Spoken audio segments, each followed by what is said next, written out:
Eu me lembro que em 1961, quando o presidente americano John Fitzgerald Kennedy, o grande presidente Kennedy, foi eleito, 42 anos de idade, um jovem, o presidente mais novo que os Estados Unidos tinha eleito até então, e era um presidente católico, aliás, o primeiro presidente católico dos Estados Unidos.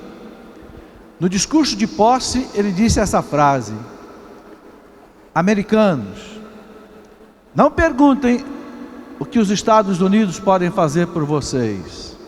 Antes, cada um pergunte o que cada um de vocês pode fazer pelos Estados Unidos. Foi a frase marcante do presidente Kennedy. O que cada um de vocês pode fazer pelos Estados Unidos?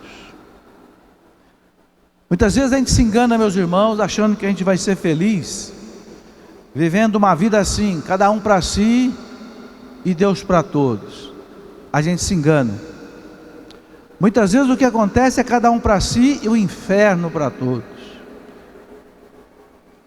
Vocês já imaginaram se cada um de nós quiser pensar só em si mesmo? E quiser defender só os seus direitos, esquecer dos seus deveres? E partir, quem sabe, até para o roubo, para a corrupção, para a malversação das coisas públicas? O que será da nação? Será o inferno para todos. Não, cada um de nós temos que ser cidadãos. Dom Bosco dizia que o importante para ser santo são duas coisas: ser bom cristão e ser honesto cidadão. É o que Dom Bosco queria ensinar para os jovens dele: ser bom cristão, seguir a lei de Deus, seguir a palavra de Deus, seguir o ensinamento da igreja, ser bom cristão e honesto cidadão. Muitas vezes, meus irmãos, a gente se desespera aqui no Brasil com tanta corrupção. É verdade. Os jornais, os telejornais, as revistas não falam outra coisa nesse país. Como dizia o padre Antônio Vieira, conjuga-se o verbo roubar em todos os tempos e em todos os modos. Roubei, roubo, roubarei. E a gente vê tanta coisa ruim todo dia na televisão, no rádio, crime, sequestro e etc., que a gente acaba ficando abatido. Mas o cristão não tem o direito de desanimar. O cristão não tem o direito de desesperar e nem de desanimar, porque o cristão acredita em Deus, e Deus vence tudo. Para Deus não há beco sem saída, para Deus não há problema sem solução. Então o cristão não desespera. É nesta perspectiva, meus irmãos, que a igreja construiu a civilização ocidental. Quando aquele mundo lá dos romanos, do século V, do ano 476, caiu na mão dos bárbaros, e os bárbaros invadiram o Império Romano e transformaram a Europa num mosaico de povos bárbaros se degladiando entre si, se devorando e jogando a civilização greco-romana lá para baixo.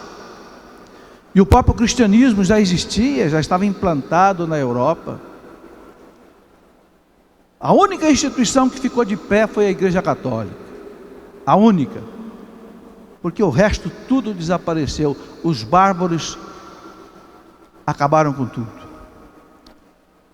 E não pensem que eles eram unidos, não, eram tribos que vinham de locais diferentes, vinham lá do norte, os vikings vinham lá da Germânia, os francos, ostrogodos, visigodos, alamanos, suevos, hunos, e entre eles brigavam tremendamente, e a civilização ocidental estava indo para o ralo.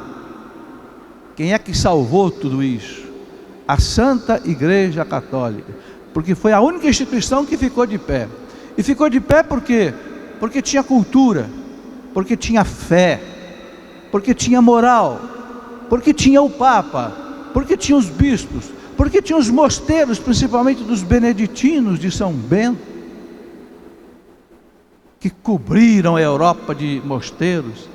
Então a força da igreja, a esperança da igreja, a santidade de muitos homens da igreja conseguiu sustentar o mundo e criar a nossa civilização ocidental, na qual hoje nós vivemos. Mas por que a igreja não sucumbiu diante do horror do barbarismo, da barbárie? Por quê? Porque a igreja tinha fé, porque a igreja tinha esperança, porque a igreja sabia que ninguém pode vencer Deus, ninguém pode vencer a igreja, por pior que sejam os tempos, por pior que sejam os momentos, ninguém pode vencer nosso Senhor Jesus Cristo, ninguém pode vencer a sua igreja. E a igreja então, meus irmãos, do século V até o século X, século XII, XIII, estabeleceu a chamada cristandade, né? Que dominou toda a Europa durante pelo menos 10 séculos, de maneira hegemônica, porque a igreja nunca desistiu, e nunca vai desistir. Eu ainda estava lendo essa semana, que essa semana foi inaugurado em Cuba um seminário católico, depois de 50 anos, porque a gente sabe que o seu Fidel Castro, ateu, inimigo da igreja, na Revolução Cubana fechou todas as igrejas e todos os colégios e todos os seminários há 50 anos atrás, e agora renasce a igreja de novo em Cuba. E o primeiro seminário foi reaberto em Cuba depois de 50 anos. Essa notícia saiu esta semana na fonte ACI Digital. A igreja não se desespera, a igreja não se cansa, porque a igreja tem o amor de Deus, e o amor de Deus tudo supera, tudo crê, tudo espera, não passa jamais.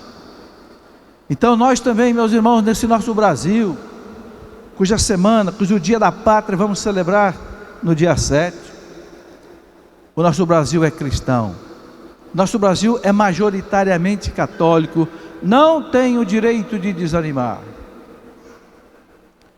Jesus, pouco antes de morrer, disse: não tenham medo, eu venci o mundo, e quem segue com ele vence também. Então não podemos desanimar diante de toda a notícia horrível que a cada dia a gente assiste. Fiquemos tranquilos, meus irmãos, não queiramos nós fazer o juízo dessas pessoas, deixemos com Deus. São Paulo fala na carta aos Romanos, no capítulo 12, São Paulo tem um versículo muito interessante que ele diz assim, Romanos 12, versículo 19, São Paulo diz assim: não vos vingueis uns aos outros, caríssimos, mas deixar agir a ira de Deus, porque está escrito no livro do Deuteronômio, porque está escrito, diz São Paulo, a mim a vingança, a mim exercer a justiça, diz o Senhor. Não queremos nós fazer justiça com as nossas próprias mãos, porque senão as nossas mãos podem ficar sujas de sangue. Não é por aí. São Paulo lembra o livro de Deuteronômio dizendo, né? Deixai agir a ira de Deus, porque está escrito, a mim a vingança, a mim exercer a justiça. Quando a Bíblia fala em vingança, não é vingança no sentido de ódio, é vingança no sentido de justiça. Cada um de nós, meus irmãos, sabe que após a morte vai sentar diante do tribunal de Cristo. São Paulo coloca isso muito claro, ou melhor, a carta aos Hebreus, também São Paulo na carta aos Coríntios, coloca isso muito claro. Eu gostaria até de ler esse versículo com você, quem está com a sua Bíblia, segunda carta de São Paulo aos Coríntios, capítulo 5, versículo 10. São Paulo diz uma coisa muito importante, e que eu queria relembrar aqui para todos nós, e queria relembrar especialmente para aqueles que exercem um cargo público no Brasil. Seja um cargo público numa repartição pública, num correio, num ministério, ou seja um cargo público eleito, vereador, prefeito, ou no INSS, ou em qualquer repartição pública, uma faculdade do Estado, num colégio público, todos que têm uma atividade ligada, São Paulo diz assim, 2 Coríntios 5:10, porque teremos de comparecer diante do tribunal de Cristo, ali cada um receberá o que mereceu, conforme o bem ou o mal que tiver feito enquanto estava no corpo. Eu quero repetir esse versículo de São Paulo, 2 Coríntios 5:10, porque teremos que comparecer diante do tribunal de Cristo, ali cada um receberá o que mereceu, conforme o bem ou o mal que tiver feito enquanto estava no corpo. E a carta aos Hebreus, capítulo 9, 27, completa isto, dizendo assim, porque está determinado que cada um morra uma só vez, e em seguida vem o julgamento. Meus irmãos, o rei Davi disse um dia, quão temível é cair nas mãos do Senhor. Mas infelizmente parece que hoje muitas pessoas já se esqueceram que imediatamente após a nossa morte, nós vamos estar presentes diante do tribunal de Cristo, para receber a recompensa, ou o castigo, conforme o bem ou o mal que nós tivermos feito, enquanto estivermos nesta vida, na terra, no corpo, de São Paulo. É palavra de Deus. Então eu deixo aqui uma pergunta para todos nós: como é que eu vou me apresentar diante de Deus? Se eu uso um dinheiro que não é meu, se eu pego um dinheiro do governo que é para usar para matar a fome do pobre, para construir o hospital para o doente pobre, para construir a escola para a criança pobre, e eu ponho esse dinheiro no meu bolso, o que eu vou dizer para nosso Senhor Jesus Cristo, diante do tribunal dele? Meus irmãos, não quero aqui provocar remorso em ninguém, mas nós não podemos também fugir da palavra de Deus, esconder a palavra de Deus debaixo da mesa. Jesus disse que não pode fazer isso. A verdade tem que ser proclamada. Então você que está do lado de alguém, que você sabe que tem um mau comportamento, que fica com dinheiro que não é dele, porque nós podemos e devemos ficar com o dinheiro que é nosso, o dinheiro justo, que você ganha honestamente, é seu, mas não podemos viver da corrupção.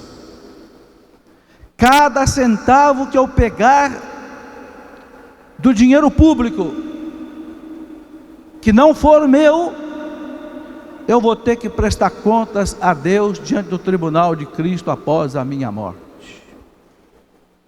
É muito mais fácil, meus irmãos,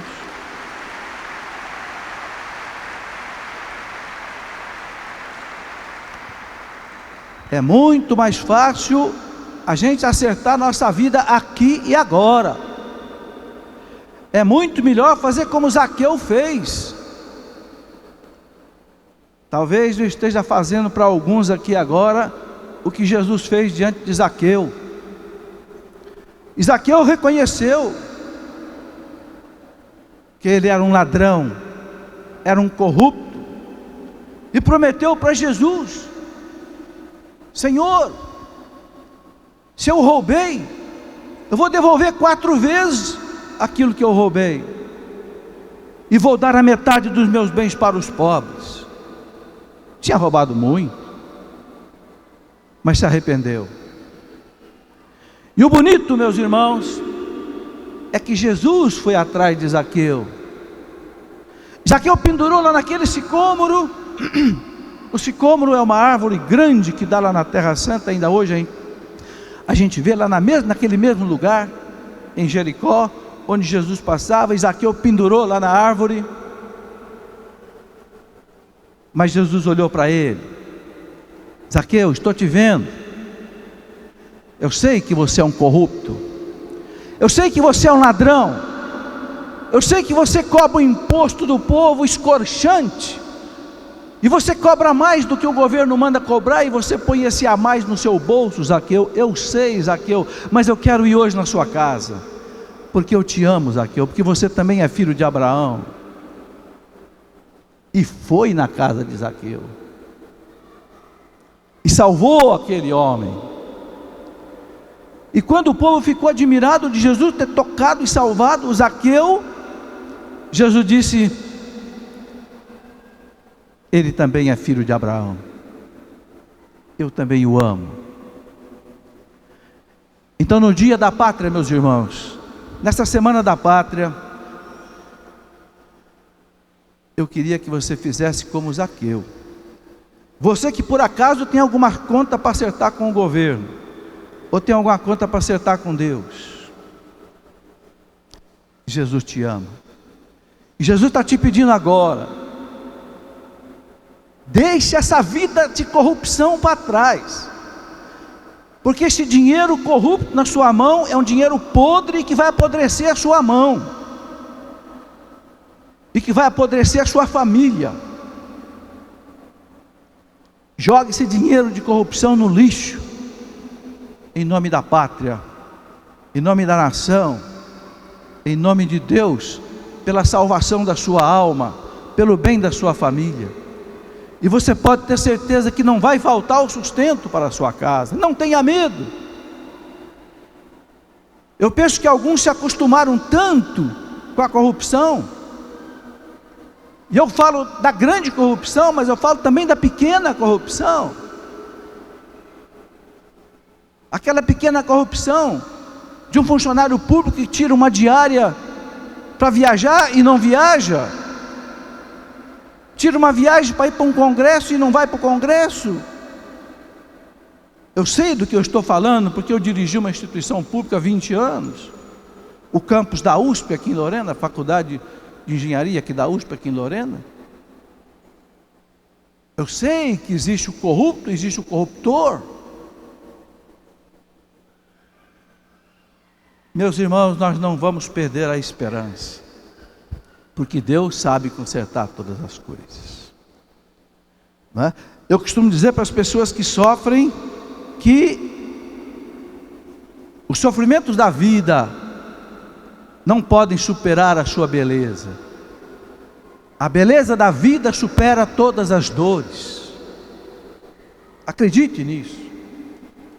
A beleza que é cada um de nós, um ser humano, criado à imagem e semelhança de Deus. Você não foi criado à imagem de uma pedra, à imagem de um pássaro, à imagem de uma árvore, de um animal. Não, você foi criado à imagem e semelhança daquele que se dignou a assumir a nossa humanidade. Então a beleza da vida, que o Papa João Paulo II chamava de banquete da vida, supera todas as suas dores. A mesma coisa o nosso Brasil, meus irmãos. O nosso Brasil é fantástico. As belezas do Brasil superam todas as suas feridas. E nós temos que compreender isso e amar esse país.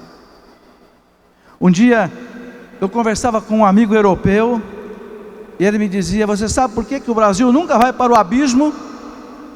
Eu disse: não. Ele me respondeu: porque não tem abismo que caiba o Brasil. O Brasil é maior do que todos os abismos. Se o Brasil cair em cima do abismo, ele tampa o abismo e não vai lá para baixo, porque ele é maior do que o abismo. E é verdade, meus irmãos. Esse país não é um país apenas, é um continente. É um continente que você tem que voar 3, 4 horas a 1000 quilômetros por hora para atravessar esse país, do Rio Grande do Sul ao Rio Grande do Norte. Poucas nações do mundo têm a nossa extensão.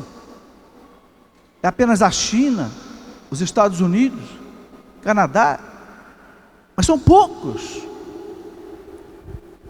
E nós temos um país maravilhoso, um país que tem sol 12 meses por ano. Na Inglaterra você tem sol 6 meses por ano apenas, ou às vezes nem isso, às vezes 4 meses por ano. É o país que tem mais água no mundo. O maior rio do mundo está no Brasil, o Amazonas. É um país que tem minério em abundância. Um país que tem petróleo a jorrar. Agora os geólogos descobriram então a camada de pré-sal a 7.000 metros abaixo do nível da terra.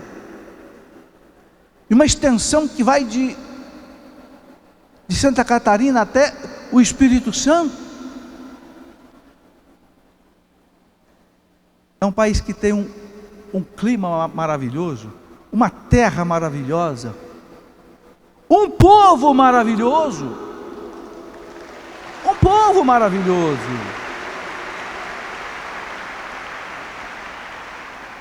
Só que esse povo é maravilhoso, mas ainda não é educado. Precisa ser educado.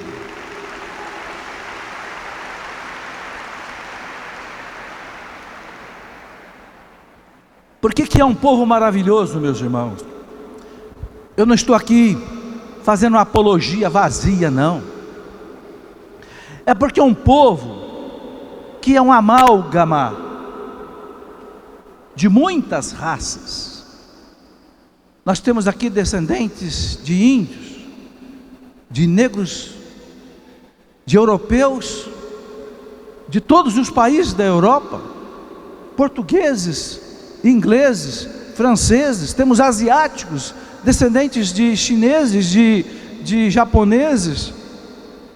E que coisa bonita é isso, que coisa maravilhosa é isso, você vê um brasileiro casar com uma japonesinha casar com um brasileiro e nascer esse mestiço maravilhoso.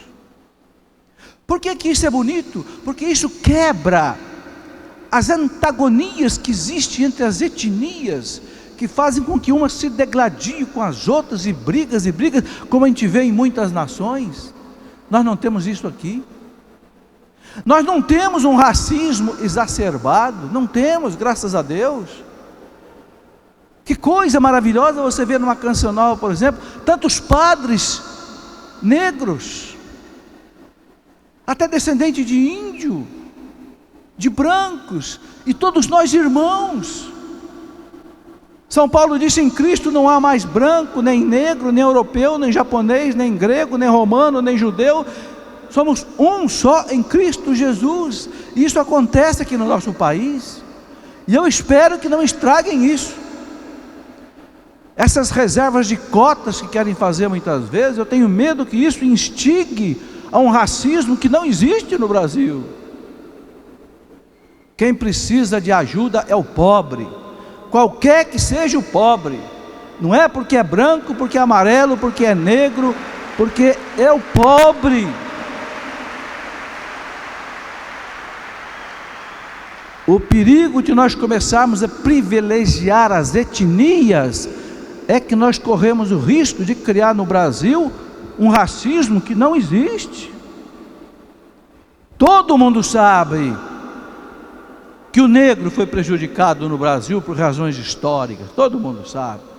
Todo mundo sabe que o índio foi prejudicado, todo mundo sabe. A civilização europeia que chegou aqui muito mais culta, muito mais preparada, dominou, e isso é um fato histórico em todo o universo, em todos os tempos, em todas as raças.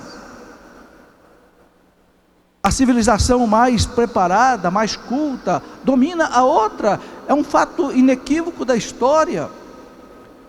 Há que se fazer justiça com os pobres,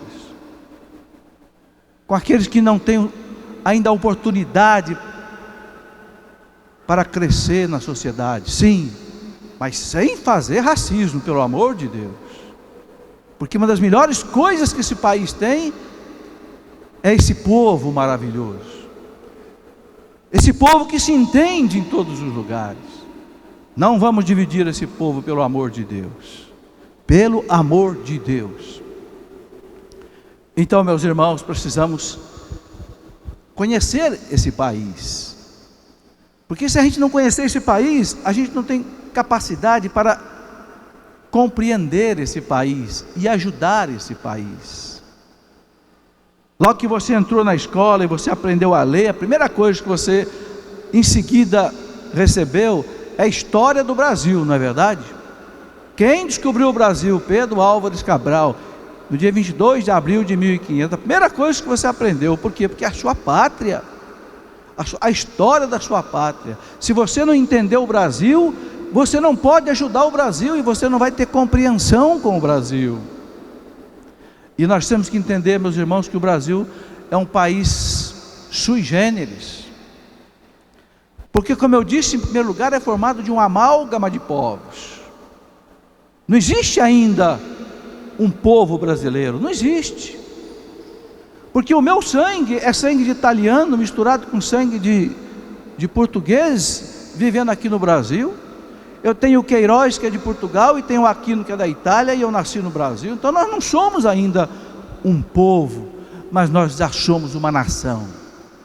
Nós temos uma pátria que Deus nos deu, e essa pátria, meus irmãos, o mais importante e bonito que essa pátria tem, não são as suas riquezas naturais, não. A riqueza mais importante desse país é o seu povo e a fé desse povo. Os economistas de hoje estão dizendo que as nações desenvolvidas não são aquelas que pautam o desenvolvimento em cima das matérias-primas que o país tem: ferro, ouro, petróleo, madeira. Por quê? Porque isso acaba, isso passa. Quantas e quantas nações aí do outro lado do mundo, nadando em petróleo, nadando nos petrodólares, tem o seu povo ainda hoje passando fome. Por quê?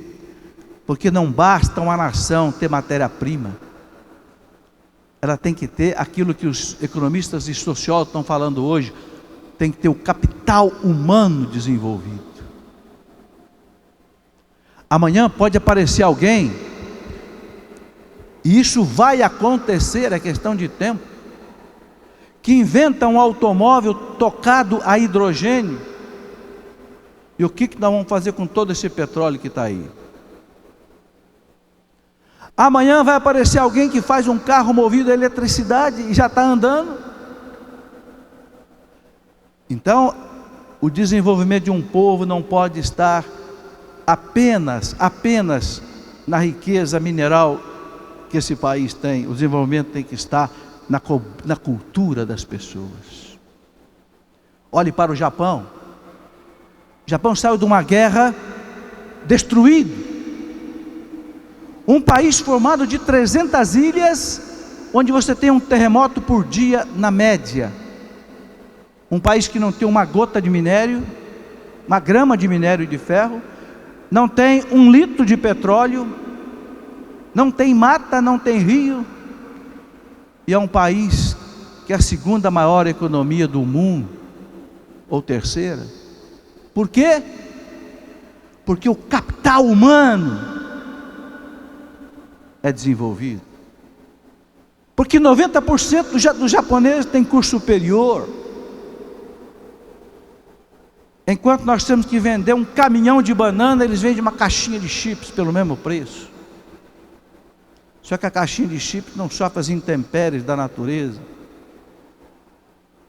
Então, meus irmãos, o importante que eu quero dizer é o nosso povo. E atrás desse povo tem uma coisa maravilhosa, que é a fé desse povo. A fé cristã, a fé católica. E aqui eu queria gastar um tempinho com vocês, relembrando um pouco dessa história. Porque aqueles que não sabem dignificar sua história, acabam não construindo um futuro. Aqueles que não dignificam a sua história passada, não entendem o seu presente e não é capaz de construir o futuro. Quem somos nós? Quando eu prego encontro para os casais, uma das primeiras perguntas que eu faço é essa: você conhece a história do seu marido? Você conhece a história da sua esposa? Onde ela nasceu, os sofrimentos que ela passou, como é que era a família dela, os traumas que ela teve na infância? Você conhece tudo isso? Porque se você não conhece tudo isso, você não vai entender sua esposa, não vai entender seu marido. Porque tudo isso está vivo dentro dele. Conhece-te a ti mesmo, já dizia a sabedoria dos gregos antes de Cristo. E conhece também o outro.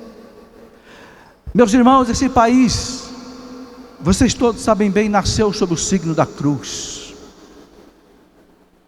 Dia 22 de abril de 1500, Pedro Álvares Cabral chegou aqui, 22, e no dia 26, ele celebrou a primeira missa no Brasil. Frei Henrique de Coimbra. Quem narra isso é o escrivão da armada de Pedro Álvares Cabral, Pero Vaz de Caminha. E depois, no dia 1º de maio, que era uma sexta-feira, a segunda missa celebrada no Brasil. E Pero Vaz de Caminha diz que 150 índios já participaram da missa. Índios que nunca tinham visto nada diferente. Meus irmãos, o que está atrás disso? Essa cruz não desceu do céu. Não. Essa cruz veio pelo mar. Veio de Portugal e chegou até o nosso Brasil.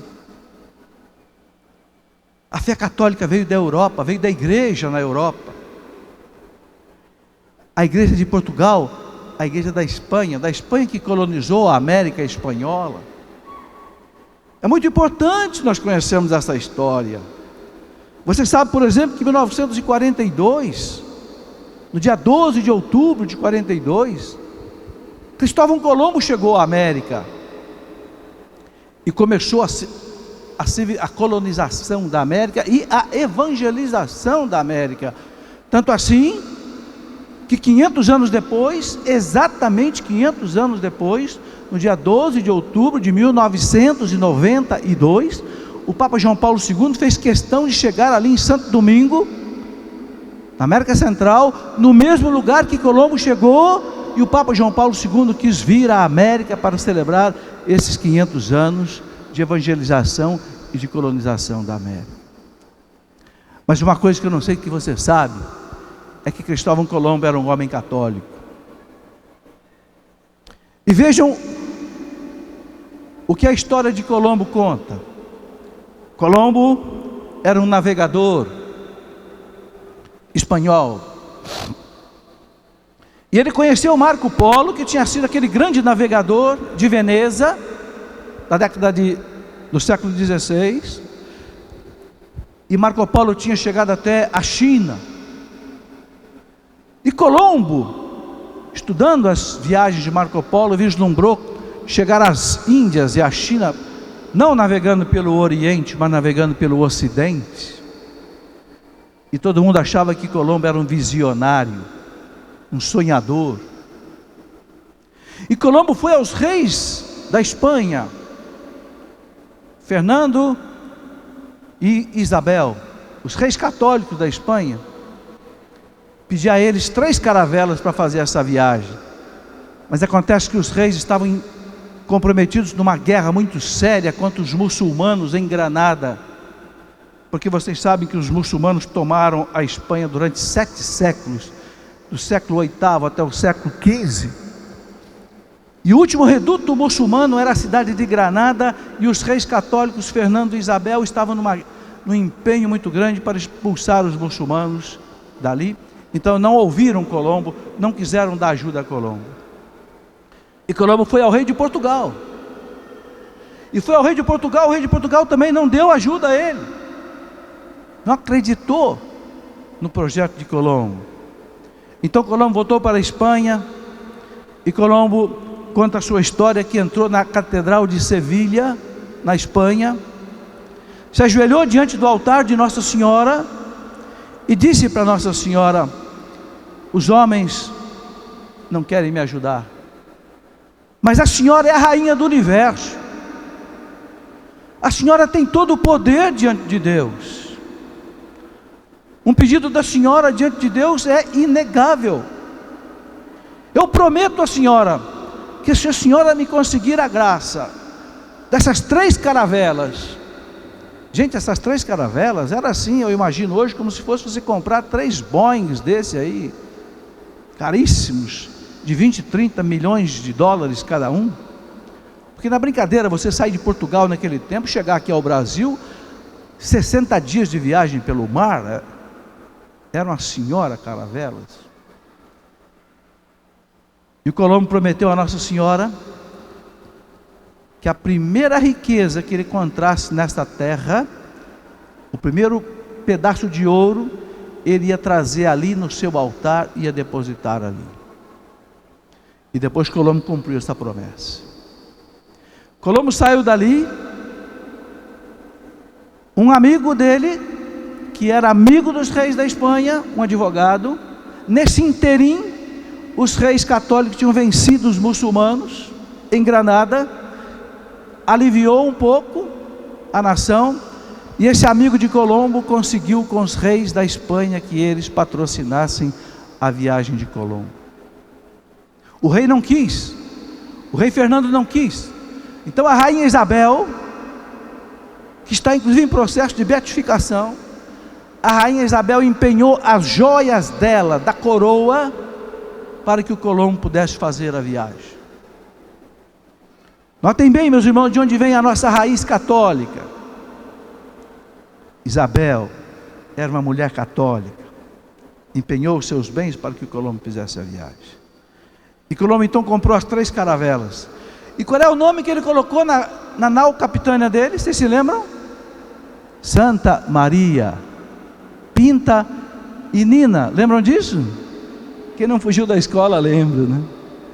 A nau dele, a nau capitânia, Colombo fez questão de colocar o nome de Santa Maria, não foi à toa. E quando foi no dia 12 de outubro de 1492, Santa Maria tocava o solo da América pela primeira vez. Maria veio na frente, meus irmãos. A Santa Maria ancorou, e Colombo já trouxe com ele missionários, e aí começou a evangelização da América. E depois, quando Cabral chegou, 8 anos depois, Cabral chegou ao Brasil. Certamente já sabia que ia encontrar alguma coisa aqui. Não foi aquela história de calmaria que fez Cabral desviar. Certamente Cabral já sabia. Cabral estava com 3 naus e mais umas 6 caravelas, e indo para a Índia, com 1.350 pessoas a bordo. Cabral era um capitão da Ordem de Cristo, um homem cristão. A Ordem de Cristo foi uma ordem dos cavaleiros da Idade Média, fundada pelo Papa João 22 em Avignon, na França, no ano de 1318. Cabral, na Idade Média, as ordens religiosas militares eram famosíssimas, como as ordens dos Templários, como as ordens de Cristo. Cabral, com 33 anos de idade, era capitão da Marinha Portuguesa e era da Ordem de Cristo. Quando ele saiu em viagem, no dia 8 de março de 1500, no mosteiro dos Jerônimos em Portugal, às margens do Rio Tejo. Quem já foi em Portugal conhece ali, né? O Rio Tejo, aquele famoso mosteiro dos Jerônimos. Na véspera de Cabral sair, foi celebrada uma missa. A bandeira da Ordem de Cristo foi benta pelo bispo, que entregou ao rei Dom Manuel I, e Dom Manuel I entregou a Pedro Álvares de Cabral. E aí eles partiram em direção às Índias, aportaram no Brasil, descobriram o Brasil, mas continuaram para a Índia. Mas é muito interessante, meus irmãos, a gente ler a carta que Pero Vaz de Caminha escreveu para o rei Dom Manuel I. Eu copiei aqui 2 parágrafos. É uma longa carta, é um verdadeiro livro, porque Pero Vaz de Caminha era o escrivão da armada de Cabral. E uma das coisas que o Caminha escreveu para o rei foi isso: quando saímos do batel, disse o capitão que seria bom irmos direto à cruz, que eles já tinham colocado em terra, e que nós pudéssemos todos em joelhos, e nos puséssemos todos em joelhos e a beijássemos, para eles, os índios, verem o acatamento que lhe tínhamos, e assim o fizemos. E esses 10 ou 12 que ali estavam, acenaram-lhes que fizessem assim, e foram logo todos beijá-la, os índios. Parece-me gente de tal inocência, que se os homens entendessem, e eles a nós, que seriam logo cristãos, porque eles não têm, nem entendem em nenhuma crença, segundo parece. A gente percebe nas palavras de Caminha, que a fé católica estava ali, na armada de Cabral. Fincaram a cruz, ajoelharam-se, para que os índios os imitassem, e os índios imitaram.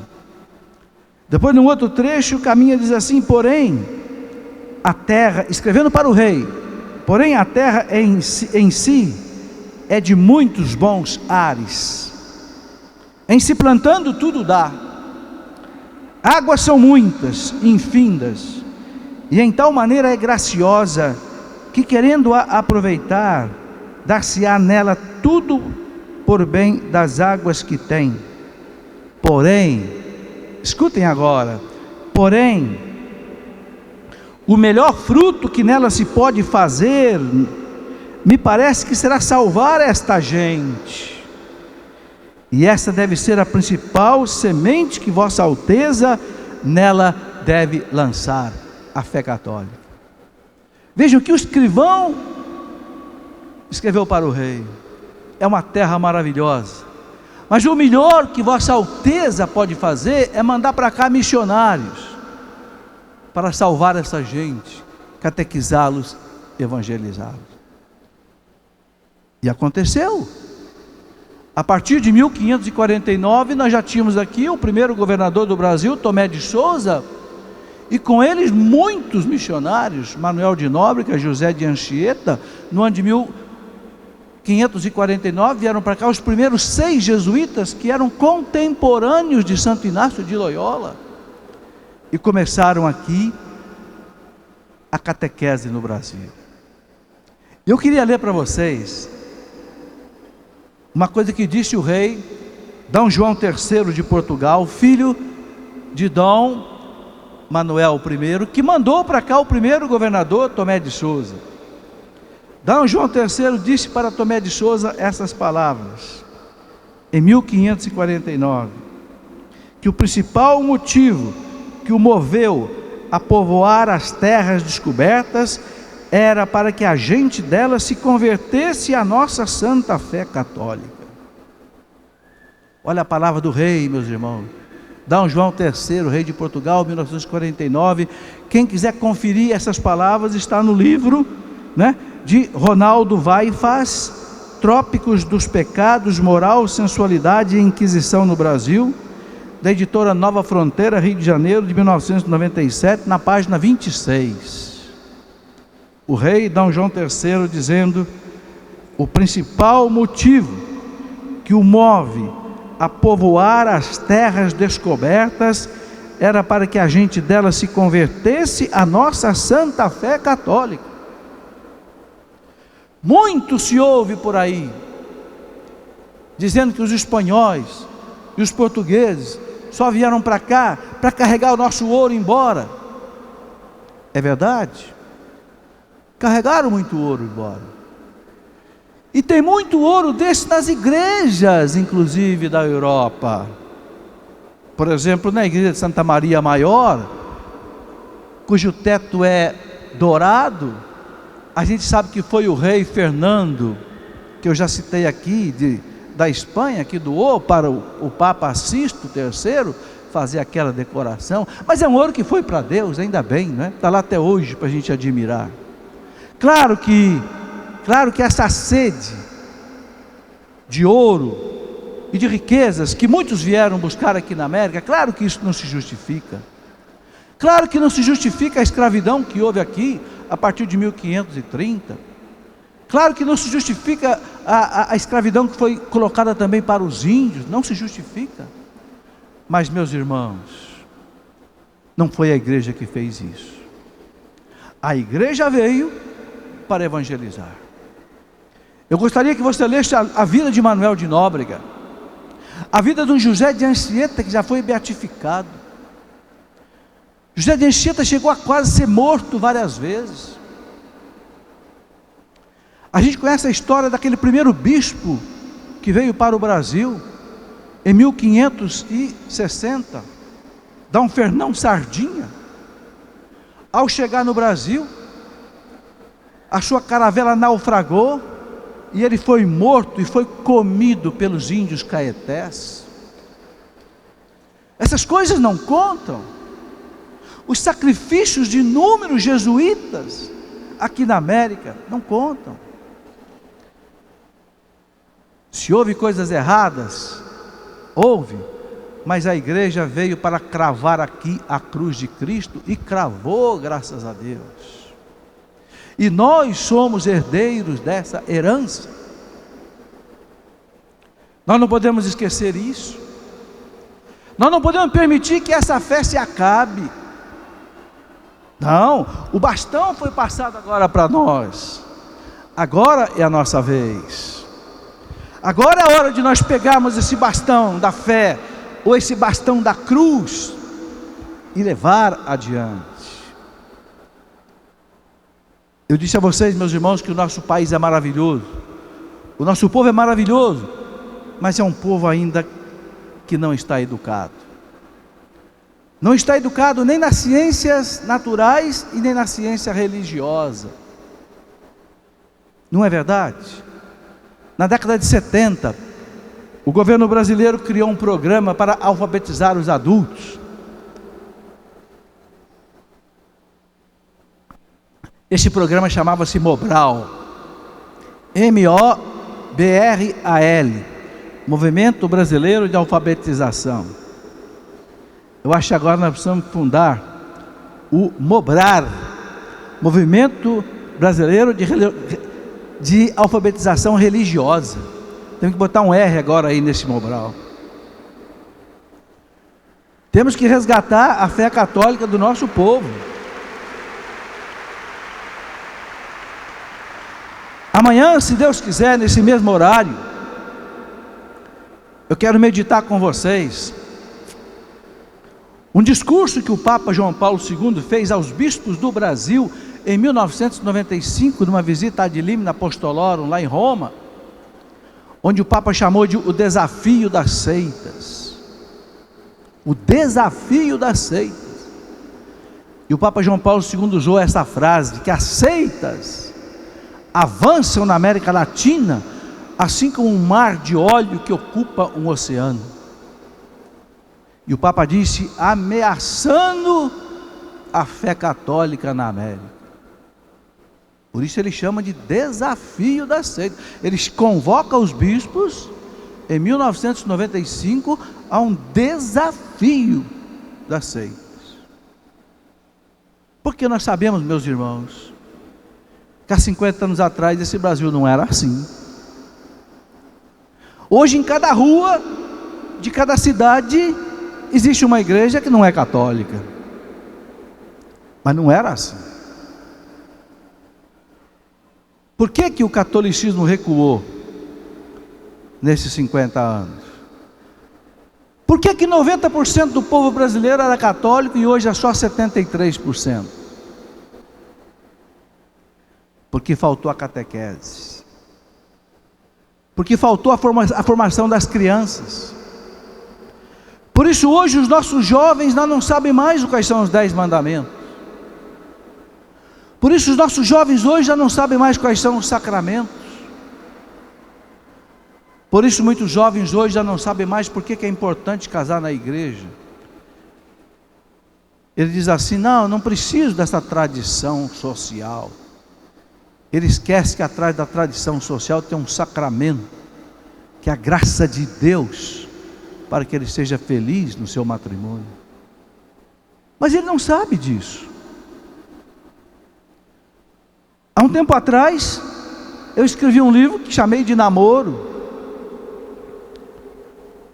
E esse livro eu dei para uma moça que trabalhou comigo de secretária. Ela estudava na faculdade à noite, trabalhava de dia. E ela, depois que ela leu o livro de namoro, ela disse: nossa, professor, vou contar uma coisa para o senhor. Uma moça de 17 anos, 18 anos. Eu estou namorando. Sabe, professor, eu tenho vida sexual com meu namorado, porque eu não sabia que não pode. Agora eu estou lendo aqui no livro do senhor que não pode. Eu não sabia. 18 anos de idade. É assim a juventude hoje. Nós podemos culpar essa juventude? Nós temos que fazer meia culpa, minha máxima culpa. Nós pais, nós igreja, nós padres, nós bispos. Nós deixamos a juventude à míngua de uma catequese. Por isso hoje, meus irmãos, nós estamos assustados. Nós estamos assustados. Esses dias eu estava na igreja, e quando acabou a missa, uma senhora pediu para falar comigo, e disse assim: professor, eu queria um conselho do senhor. A minha filha arranjou uma namorada, e quer levar a namorada para morar em casa. O que eu digo para ela? Pode? Eu digo: minha senhora, a senhora é católica? Sou.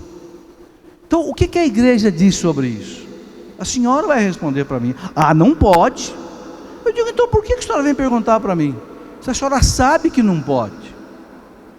Mas é que eu conversei com a vizinha, e a vizinha disse que hoje isso está ficando normal. Vocês estão entendendo? Então a palavra da vizinha está ficando mais importante para ela do que a palavra da igreja, a palavra de Deus. E essa mulher fica em dúvida. Vocês entenderam, gente, o nível de fraqueza da nossa fé, da nossa doutrina? Eu recebo mais de 100 perguntas por dia nos e-mails do meu computador. Dúvida e dúvida e dúvida e dúvida e mais dúvida. Nosso povo é analfabeto na sua fé católica.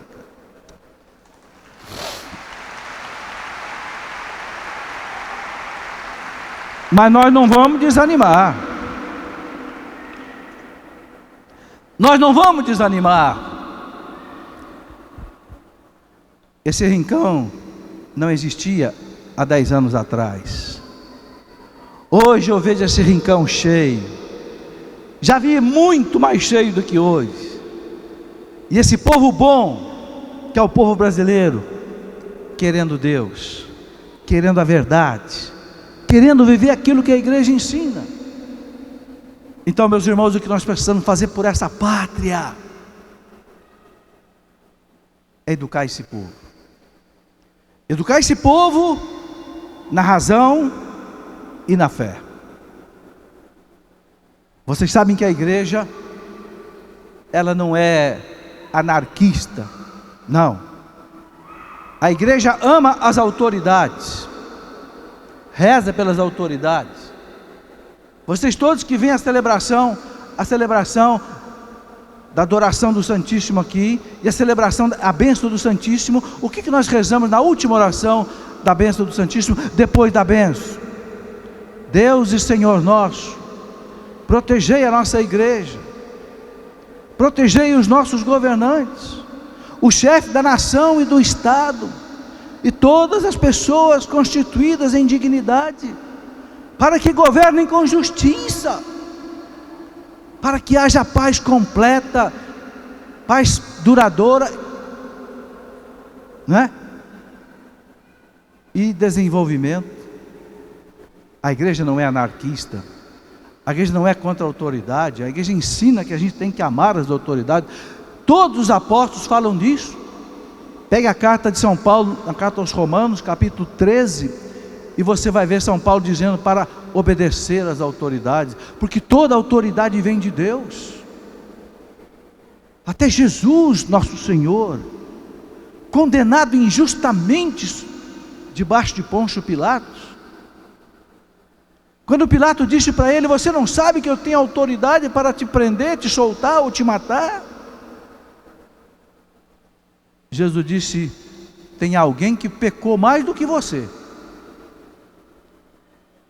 Porque se você tem autoridade, é porque a tua autoridade vem de Deus. E Jesus se submeteu à autoridade de Pilatos. É impressionante. Então a igreja sabe que a autoridade é necessário para que haja paz, para que haja desenvolvimento, para que haja progresso. Mas a igreja sabe também que se o povo não for educado, nem sempre as autoridades respeitam esse povo. Um povo que não é educado pode ser manipulado a nível municipal, a nível estadual, a nível federal, a nível de repartição pública.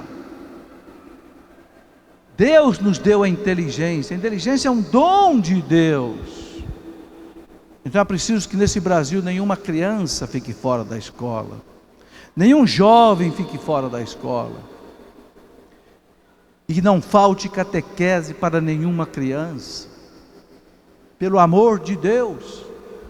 Eu costumo dizer algumas vezes no meu programa, a Escola da Fé, que se hoje eu tivesse que dar uma medalha de ouro para alguém, eu daria para o catequista. Não seria nem para o Papa, iria para o catequista. E por que eu digo isso? Eu queria aqui justificar. A catequese, meus irmãos, começa em casa, na família. O catecismo da igreja diz que os primeiros catequistas são os pais. Mas será que isso hoje acontece? Por que não acontece? Porque tem muita criança que nem pai tem. Papa João Paulo II disse que, quando ele esteve aqui a última vez no Maracanã, Papa João Paulo II disse que no Brasil tem milhares de crianças órfãs de pais vivos. Eu fiquei até com vergonha. Milhares de crianças órfãs de pais vivos. É triste uma criança ser órfã porque o pai morreu, porque a mãe morreu. Mas uma criança ser órfã de pai vivo é uma maldade muito grande. É uma imaturidade muito grande daquele que gerou aquela criança e não teve coragem de assumir esta vida. Então fica aí criada só pela mãe. Quando os pais podem, quando os avós podem socorrer, socorre. Muitas vezes não consegue socorrer. Então essa criança às vezes vai para um orfanato, às vezes vai para uma FEBEM, e muitas vezes acaba desembocando na rua. Sem falar nos casais separados. A quantidade de casais separados, gente. Não quero aqui atirar pedra em ninguém, gente. Eu quero apenas fazer constatações. Eu fui pregar um retiro num colégio em Recife há um tempo atrás, lá no Colégio Damas das Irmãs, lá no centro de Recife, e uma irmã me disse: professor, as crianças que estudam aqui nesse colégio, 70% dos pais estão separados. 70% dos pais estão separados. E eu fico pensando comigo, como é que essa criança vai receber a catequese? Se a catequese é dada pelo pai e pela mãe, e ela já não tem mais o pai e a mãe junto. Às vezes fica a mãe e a mãe segura a catequese, graças a Deus. Tem muita mãe heróica, heroína, parabéns, segura a barra até o fim e leva seus filhos para a igreja, para a catequese, mas isso infelizmente não é sempre. É por isso que eu estou dizendo que eu dou medalha de ouro para o catequista, porque quem é que vai tampar esse buraco agora, meus irmãos? Se a família não evangeliza mais, quem é que tem que evangelizar? A igreja. Não tem outra alternativa. Então, em cada paróquia, em cada comunidade, em cada vila, em cada rua tem que ter um catequista. Como é que eu fiz a primeira comunhão? Me lembro direitinho. Minha mãe ensinava, meu pai ensinava, mas eles não tinham muita destreza, porque eles não tinham estudado. Então eu me lembro que minha mãe me colocou para fazer catecismo com uma senhora que morava perto da minha casa. Eu me lembro direitinho que eu tinha um catecismo pequenininho assim, que eu colocava no bolso da calça, a calça curta ainda que usava naquele tempo não chamava bermuda, né? A gente chamava de calça curta. A gente passava a usar calça comprida depois de 10 anos, antes era calça curta, era calça de criança. E eu me lembro direitinho que eu punha meu catecismo no bolso de trás da calça curta, e eu ia lá para a casa da professora, e cada dia ela dava uma lição que nunca mais eu esqueci. Quem é Deus? Deus é um Espírito perfeitíssimo, eterno, Criador do céu e da terra. Até hoje eu me lembro daquele catecismo de criança. E cada dia era uma lição. E eu vinha para casa e estudava a lição. Minha mãe cobrava de eu estudar a lição, e eu voltava no dia seguinte para outra lição, e eu saí dali preparado para a primeira comunhão. Fui para o colégio, fui para a paróquia e fiz a primeira comunhão.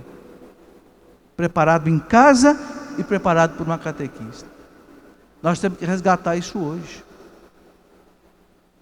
Quem sabe você que diz assim: eu não sei o que fazer do meu tempo, eu não sei como ajudar a igreja. Você que de repente é aposentado, você que é professora, que sabe falar, que sabe ler, que sabe convencer. Ô professora, vai na paróquia e diga para o seu padre: o senhor não quer me dar 10 aluninhos aí para eu preparar para a primeira comunhão? Eu dar catequese para eles, ensinar eles quem é o Pai, o Filho, o Espírito Santo, os mandamentos, os sacramentos, a moral católica. Gente, nós estamos sedentos disso hoje. Nós temos que quebrar o nosso comodismo, gente. Teve alguém que escreveu que Jesus morreu de braços abertos para que a gente nunca ficasse de braços cruzados. Nós precisamos descruzar os braços.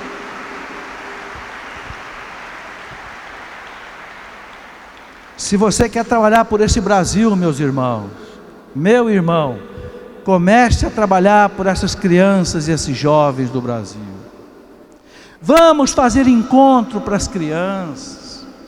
Como diz o Papa João Paulo II, dentro de uma nova evangelização, com um novo ardor, com novos métodos, com nova expressão. Não vamos permitir que nossas crianças sejam devoradas pelos filmes de televisão, pelos jogos de internet, por uma cultura que muitas vezes não é cristã. Eu não estou condenando essas coisas todas, não. Eu só estou dizendo que se a criança não tiver uma formação básica católica no colo do seu pai, no colo da sua mãe, ou na sala da catequista, esse jovem amanhã pode não ser cristão. Gente, as coisas que mais ficam gravadas no coração da gente são as coisas da infância. Pensa um pouquinho se não é verdade o que eu estou dizendo. Eu não me lembro os nomes dos meus professores na universidade. Mas eu lembro o nome das minhas 4 professoras primárias: Dona Geni Prado, Dona Yolanda de Domênico, Dona Rosinha Areco e Dona Cida da Silva. Eu me lembro o nome das minhas 4 professoras do primário.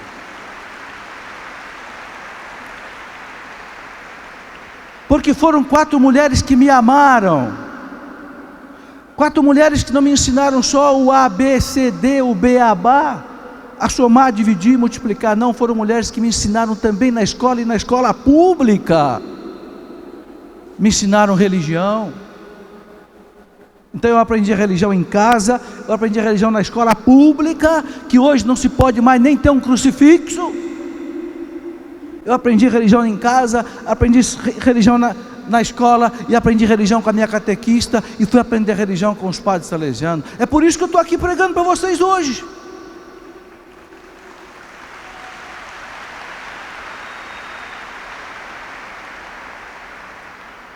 Ninguém pensa que eu sou um superdotado. Tem algumas pessoas que se enganam e acham alguns que eu sou meio superdotado. Eu não sou superdotado de coisa nenhuma. Eu fui bem formado. É isso, mais nada.